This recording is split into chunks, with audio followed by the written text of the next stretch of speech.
Hey guys, welcome back to my channel. In today's video, I'm going to show you how to see your subscription in Rocket Money. If you want to see all your subscription in one plan, this video is for you. Today I will show you how to see your subscription using Rocket Money. First, open the Rocket Money app on your phone and log in. Once you are on the home screen, take a second to look around. This is where Rocket Money shows your balance and recent activity.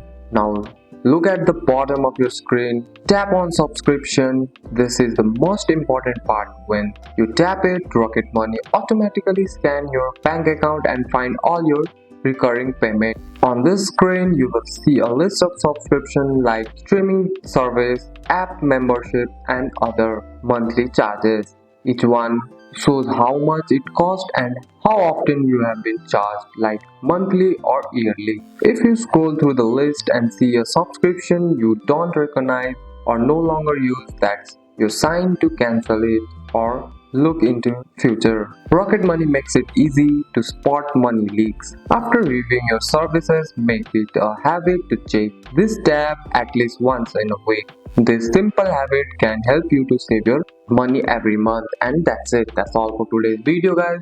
If you found this video helpful, drop a like and subscribe for more videos. Thanks for watching. See you in the next one.